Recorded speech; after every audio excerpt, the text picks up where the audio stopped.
یہاں تو چند دن بندہ تہجد پڑھ لے اس کی گردن اگڑ جاتی ہے. قافلے سے آ جائے یا کبھی کہیں سے چلہ لگا کر آ جائے وہ سب کو جہنمی سمجھنا شروع کر دیتا.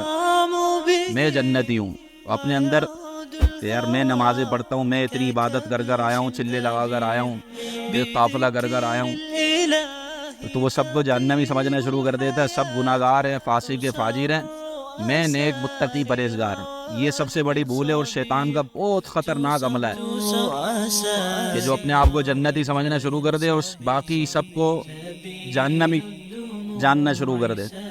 اللہ جانتا ہے کون جہنمی ہے کون جنتی ہے. مسجد میں آ کے سجدہ کر رہا ہے، ہو سکتا ہے کہ وہ کوئی ایسے گناہ میں مبتلا ہو کہ جس کی وجہ سے جہنم ہو، اور جو نماز نہیں پڑھ رہا اس کا وہ یہ فعل گناہ ہے، لیکن ہو سکتا ہے اللہ اس کو توبہ کی توفیق دے، وہ نمازیں پڑھنا شروع کر دے، اللہ اس کو جنت میں داخل فرما دے. تو اس لیے گناہ سے نفرت ہونی چاہیے، گناہ گار سے نفرت نہیں ہونی چاہیے.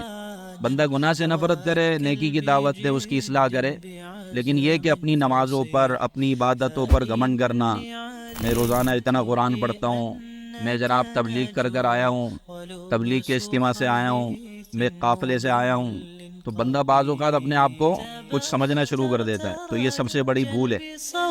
تو اپنی عبادتوں پر گھمنڈ نہیں کرنا چاہیے بلکہ اللہ کا شکر ادا کرنا چاہیے.